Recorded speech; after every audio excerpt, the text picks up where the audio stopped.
I, male 40, got into an argument with my wife, female 39, because I don't take initiative in life. How do I learn to take the lead and not be a passenger in my own life? We've been together almost 20 years, married for 15, with a grown kid. We were on a vacation and I had not planned anything that I really wanted to see.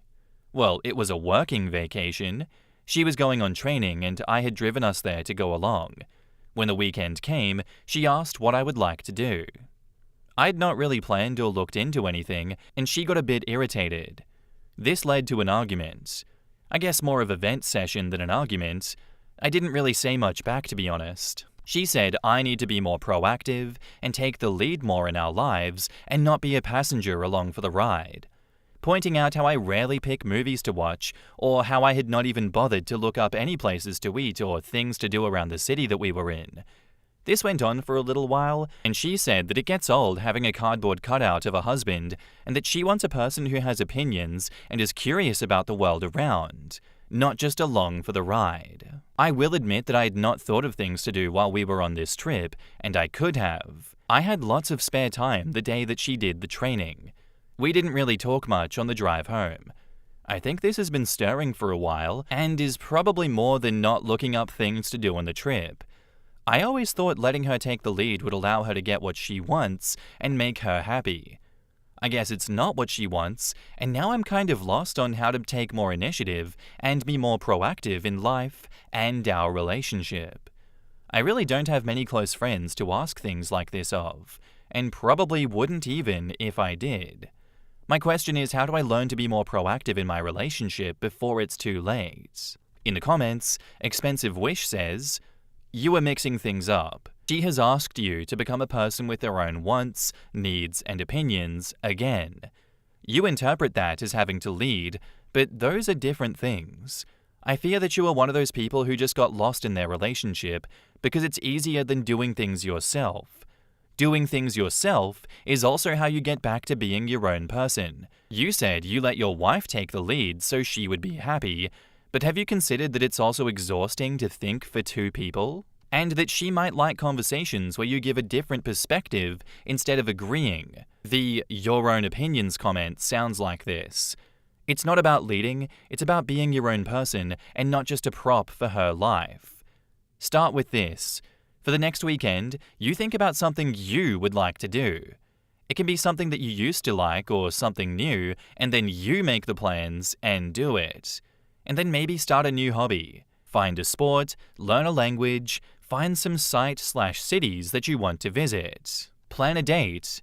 And with that, I mean from the beginning to the end, so she only has to show up, and then have conversations where you won't blindly agree, but contribute your own points. Maybe you even bring up a new topic of conversation. All of those things are not leading. They are being an individual that offers something other than giving up everything that made them in a relationship. OP replies, "That makes a lot of sense, really. I often get lost in conversations with her. She is very up to date on the news and current events. I am not so much, so many times I don't have opinions on things she says. You are probably right about kind of blindly agreeing on some stuff. Makes a lot of sense, really." Expensive Wish replies, "It's not meant to come off as harsh. I just keep seeing people, not only men, getting into relationships and then losing themselves. And that can be really frustrating for a spouse that wants a real partner, and she married you, so you must have been that at some point. Also, it's good for you to have your own life. It's healthy. It means that you don't rely only on your partner to fulfill you. That is very important because you could lose her for whatever reason, and if she's the only most important thing in your life, you will have a way harder time to live on somehow. I really hope that you don't see your wife's blow-up as the reason that you are doing this, but as a wake-up call, and your own well-being as the reason. Because that's really what it comes down to. Being more interesting to your wife is just the bonus. Also, I pointed out the difference between leading and being your own person, because nowadays it's very easy to fall into a bad rabbit hole if you confuse them. OP replies, "That's a hard thing to think about, honestly. But you're right. It should also be about my own well-being, and being more interesting to her would also make things better as well. I can imagine there are lots of dark rabbit holes around relationships. Thanks for the warning." Be interesting to yourself, OP. Don't do this for her. Do it for you. I agree. I think a lot of people can and do lose themselves in relationships like this. There is never just one cause for why they become so passive in life. There is so many different factors at play that lead people to becoming passenger princesses in their own life. And I also think this is ultimatum territory. If she sees it as important enough to make him snap out of it and want to take back control of his life because he's deviated so far from the original path he was on that he's no longer the person she married, yeah, that's completely understandable. There, of course, are other ways you can navigate this problem. Counseling, therapy, deeper conversations, more transparency with each other. Plenty of things you can try to do that would be perhaps better than an ultimatum. But I agree with her approach here. I think OP is listening. I think OP is taking on board advice from the comments. I hope it works. Let's see. And now, on to the update. After I made my original post, I spent a lot of time thinking about what she and people here had said. Not just about planning date nights, picking TV shows, or being more up to date on news and current events, but more about showing up as my own person in our relationship. I realized that for years, I thought being easygoing was a good thing. I thought that by going along with what she wanted, I was being a good partner and letting her have what she wanted, but really, I was avoiding responsibility or taking risk in our relationship. I wasn't showing her who I am or putting any care into anything. I've made a few changes since my post. I have planned some date nights and things to do instead of waiting for her to make plans for us to avoid doing nothing, a problem we had fallen into. Sometimes she likes what I've planned, sometimes not so much, but I think she appreciates the effort. I've been speaking up and paying attention more, even about little things. What I think about a TV show or a place that we've been for the first time, offering more than "it was okay" or "it was alright," but offering some actual opinions that don't dead-end the conversation. I've been paying attention more to the news and current events, and even though many times I don't really have an opinion about things, I offer what I can to show interest. It's awkward at times, but better than just doing nothing. I'm also reconnecting with some interests that I had let go over the years. Been more willing to spend time with some friends instead of choosing to stay home and scroll. I've also restarted some old hobbies, hiking and mineral collecting, which I can do on my own, or she has come with me a few times. She seems happy that I'm out doing things on my own and reconnecting with friends after so many years, I think. The biggest change was how I think about taking initiative and taking the lead. It's not about being the boss or the one who makes all the decisions. It's about being present and curious about the world and what is around me and wanting to do more when we're on a trip rather than sitting on my phone and scrolling for hours. So in an almost exact mirror of what happened in my last post, again last weekend we traveled so that she could give another training and I drove us there. Again, she took the car, but instead of just hanging out in the hotel room and waiting for her to come back, I used the bus system and went to the world's biggest comic shop, saw a few historical and touristy spots, had lunch, and found a huge flea market for us to go to on Sunday morning before driving home. It was a very different weekend than the last. She was most surprised when I had picked an Indian spot for dinner on Saturday night. I'm not a very adventurous eater and have shied away from trying foreign foods. This was my first time trying Indian, and she has always been an adventurous eater, so I really caught her off guard with that. There is still work to do, but I think we're in a much better place than when I posted before. She has said that she has seen a difference, and said she feels that she's seeing me be more me again. Thanks to the people who responded to my original post. Your advice helped, even the harsh replies. In the comments, Tossout says, "Hi OP, I was one of the top comments in the absolutely brutal roasting you received in your previous post, and I am speechless that you took the advice to heart and probably saved your marriage and your social life by simply learning to give a shit. God damn, well done. I bet your friends missed you." OP says, "I remember your reply about making lists, and I started doing that. I felt a little kicked when my kids said that I could keep notes in my phone when I was asking where to find a police-style spiral notepad. I should have thought that there would be an app for that. Good on ya. Something really important to do is maintain the effort. It's always easier to slide into previous bad habits, so you'll need to remain vigilant, but I hope this leads you towards a happier ending than your original destination. OP replies, I already think the ship has turned from hitting the iceberg, but you're right. I need to keep on the lookout and not let myself slip back where I was. Yes, this is the sort of update I like to see. The worst thing in the world is losing yourself in a relationship. People are not supposed to be the same as each other, otherwise, what would you talk about? Go find your own things and then share them with your significant other. They won't always like them, but they'll find you way more interesting. So good to see OP actually taking initiative and changing their life. Love that for you, OP. You did a good job and your efforts deserve to be praised. I think it's so funny too that you're like, I need to find a police-style spiral notepad, then I can get started on it. Have you never heard of the Notes app in the iPhone? It's been a thing for a long time now. How have you been such a passenger in your own life that even that, you're like, I don't need to take notes on anything? Do you not have curiosity in your own life? I am jotting thoughts down all the time so I don't forget them. I cannot rely on my brain to reach into the depths of whatever is in there and be like, yes, this is a thought that I stashed away. If it doesn't go in the Notes app, it doesn't stick. It disappears into the ether. This reminds me of people that don't have a voice in their head. How? Are there people that have no internal monologue and don't use the voice app? Those people are aliens to me. I could never. I don't understand how you live and operate like that. That is so weird. But hey, I'm no judge. I love OP. Thank you for the story and thank you for the update, OP. You keep being you.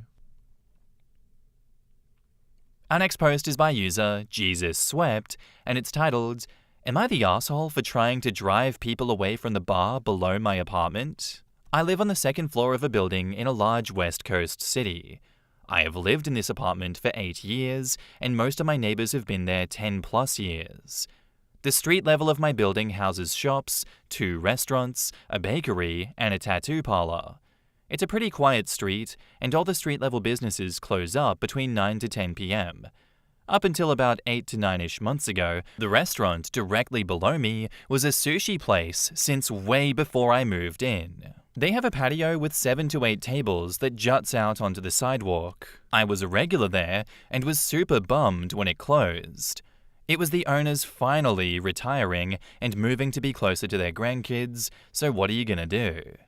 The building was empty for about 3 months until I noticed some construction going on. Found out that it was a local entrepreneur who owns several bars and restaurants in my city. No big deal, kinda stoked because his other places have the best burgers. The issue was that he wanted this to be more of a bar than a restaurant. That meant they would stay open until 2 a.m. on the weekends, 1 a.m. on the weekdays. I heard through the grapevine that the reason he picked that location is that everything closes early and he would have the spot everyone in the area would go to when the other places close up. My neighbors and I were not thrilled, but oh well. After operating a month or two, it became clear that this was a bar targeting the 21 to 26-year-old demographic. That's fine, do what you do. I'm 40, so I'm not an old man, and I still stay out late on occasion, but most nights I do go to bed fairly early. The issue is, the bar patrons get really loud and kinda rowdy around midnight, and they talk super loudly on the patio which is below my window.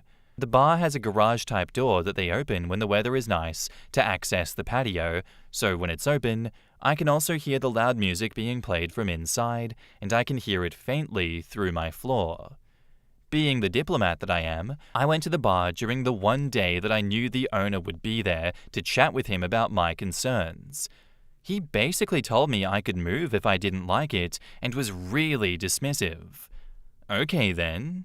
About 2 weeks later, at around 11 p.m., I was at my limit with the drunk screaming conversations happening outside. I figured that if the owner had no issue with that noise, I would participate. If you can't beat him, join him sort of thing. I got out my fairly powerful Bluetooth speaker and set it up in my window on a small table I have there. I connected it to an old phone I had and started playing Jingle Bells, the Frank Sinatra version of course, I do have some class, on repeat. And then I left my place and went to play cards at a local casino until after the bar was closed. I got back at 2:30 a.m. and turned off the music and went to sleep. I repeated this 4 to 5 times a week for 3-ish more weeks and started noticing that the garage door to the bar was closed more often than not. The only people hanging out on the patio were smokers, and they didn't stay long. As long as it stayed quiet, I didn't play Jingle Bells, but when it got loud and rowdy, the music came on and stayed on until they closed. I only did my stunt on days they had the patio door open and it would get loud. Never just because. My petty revenge is obviously costing him business because they're starting to close earlier and the patio is usually empty because they keep the garage door closed. I started to feel a little bad, but he was so dismissive of me when I wanted to chat to find a solution, I didn't really have a choice besides move or suck it up. My building is rent controlled, so moving was never an option for me. I'm surprised the owner or manager haven't tried to come talk to me, but maybe they don't negotiate with musical terrorists. My dad thinks I'm being petty, and some of my friends agree. Some think it's hilarious, and some think I'm the asshole because I'm costing him and the workers their money. We are currently on a 10-day no holiday spirit streak, and it's been nice like it was when the old couple had the place downstairs. So, am I the asshole? In the comments, not the asshole. If you can move if you don't like it as he said, then he can move the business. And OP says, this was sort of my thought too. We were there first after all. I'd be pretty stunned if he didn't lie to the local alcohol board and also whomever issues various permits. They're not stupid. They know a rowdy crowd under apartments is a recipe for fights. I got a restaurant shut down in New York City that way. They forgot to mention on their restaurant application that they plan to host late-night techno dance parties. Oops. Could have slipped anyone's mind. OP, not the asshole here. You tried to talk to him and he dismissed you, so you fought back. I actually wouldn't have used Sinatra. My first choice would be varying tone between 17,000 and 21,000 megahertz. Older people can't hear it, but under 25 can, and it's really annoying. Some businesses play it in front of their businesses to get you loiterers that keep patrons out to move on. Or you could have played Slim Whitman. I mean, I've dealt with exactly the same situation here as OP. I just regret that I didn't do what OP did. I kind of just let it play its course because the business next to me was doomed to fail eventually. It just was not a good business idea at all. Suffice to say, it wasn't like a 1 a.m. or 2 a.m. problem here. The longest they'd ever stay up to would be 11 p.m. But even then, everyone around me sleeps at like 8 p.m. Even on weekends, all the lights are out by 8 or 9 p.m. And if you're playing extremely loud music, like doots, doots, doots, and all these people are drinking and being loud outside, you're going to get the entire suburb going, hey, get these people the hell out of here. This was a nice, quiet suburb before you guys moved in and started trashing the place. I'm going to do something about you guys. So I think in my situation, it was a mix of everyone in the suburb coming together to hound the council about these people, and also just it wasn't a great business idea, and I think it was doomed to fail from the start, so it was only a matter of time. Because of that, I'm obviously biased. I don't think OP is the arsehole for trying to drive people away from that bar, because I think it's incredibly rude and inconsiderate to do something like that to open that kind of business in a quiet neighborhood that was not kind of talked about before. No one was given an option. No one was given proper notice that this was coming. You just dropped it on everyone. I think if you were to move into an apartment in a nightlife district that was known for its noise, you have no right to NIMBYism to this degree. But in this case, I respect OP. I think they're not the arsehole. And now, on to the update. Welp, I have some things to report in the holiday spirit wars of 2025. They had a massive 4th of July party, and it got way out of hand. My Sinatra defense system was powerless against the loud music and yelling that was going on. People were all over the sidewalks smoking and yelling, and it was a whole thing. There was a fight, cops were called, and bar shut down for the night. To those that guessed they were not approved for that sort of establishment, you were correct. Turns out there was a license here called a nightclub license or something similar that you gotta have to stay open late night hours. The LCB was notified by the police, I'm guessing, and they came in soon after that and pulled their license to serve all booze, pending a hearing or something. It ended up not mattering because they just closed the doors. It was reopened like the last week of August-ish. Same name, but just as a restaurant. They posted new hours, and they now closed at 10 p.m. daily. Some new signs went up that seemed to be focusing on the food more than the booze, so things were gonna change. A few days later, I decided to be a bit nosy and went in for lunch. I sat at the bar and chatted with the bartender and asked him what was up with the Brie brand, and he told me that the owner's business partner was taking over, running their properties. Apparently the owner that was sort of a dick to me in the first post is kinda having a tough go of it. I guess he's getting divorced and is just partying and drinking super hard to cope or whatever. Kinda made me feel bad, so I confessed to the bartender that I was the Jingle Bells bandit. He started laughing and goes, "Oh, you're that guy?" He said that the previous bartender was a buddy of his and told him about it. He also told me the reason he never escalated things in our little war was because he didn't want me to complain to the city. Still have no idea why nobody else called, but my place is the one directly above the bar, so I took the worst of it. The 4th of July party was the first time I had seen the garage doors open since my first post, so I thought we had a truce. Guy says that the new managing partner told the old guy not to have the party, but he did anyway. So that's why he's managing their properties now.